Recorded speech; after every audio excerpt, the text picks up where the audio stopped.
Hey everybody, thank you for watching DNews Today. I'm Trace. Hydropower is one of the oldest methods of power generation on the planet. Today we often think of the Hoover Dam when you talk about hydropower, but ancient Greeks used the power of turning water wheels to grind grain. That power was also harnessed in the early Americas when colonists built mills on creeks with enough drop to run water wheels. Today, instead of a water wheel on a creek, hydropower often involves building a massive dam to hold back a water source. With enough water pressure and drop, the water can turn giant turbines and generate electricity. The Department of Energy says 70% of Washington state's electricity comes from hydropower, and 11 states get more than 10% of their electricity also from hydro. The thing is, only 3% of the 80,000 dams in the United States generate electricity. And even if they do, dams inevitably alter thousands of square miles of waterways in both directions, affecting fish and wildlife, forests, farms, and of course human populations.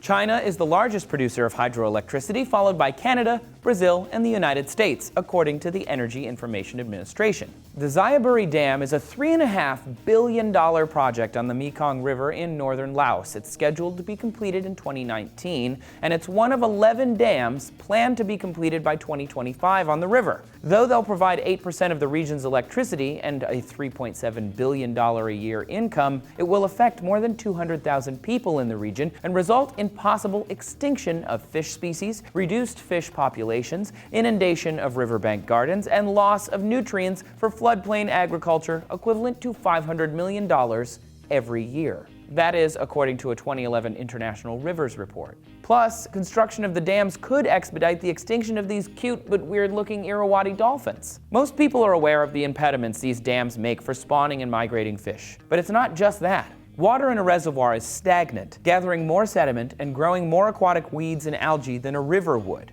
That causes problems with downstream life. Fish are used to certain temperatures and levels of oxygen in their river water. Dams not only block the fish from getting where they need to go, but deep reservoirs held by the dam result in damn cold water with very little oxygen. Opening the reservoir to respond to, say, a sudden demand for electricity causes this cold, barely oxygenated water to rush into rivers, suffocating and killing fish. This is according to the Union of Concerned Scientists. On top of all that, the river itself suffers because sand, rocks, wood, and other natural sediment builds up in the reservoir rather than spreading it downriver.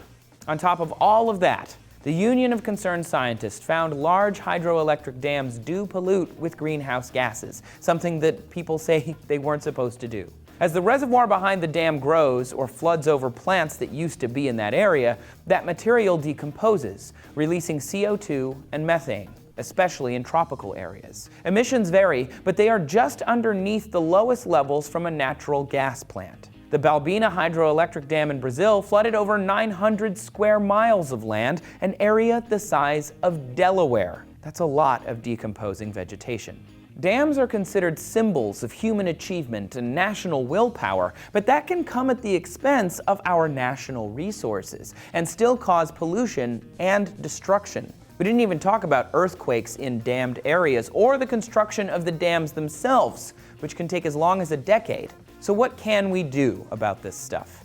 2 century-old dams on the Elwha River in Washington state are blocking a key salmon spawning channel. They generate very little electricity, so they're being demolished. It's about a cost-benefit analysis. Aside from tearing them down, some hydropower plants simply divert water rather than damming a whole river, and you can even generate power using natural wave surge in the ocean. What we're saying is there are alternatives. Another way companies are using nature to power our appliances is with wind energy. But what about when the wind's not blowing?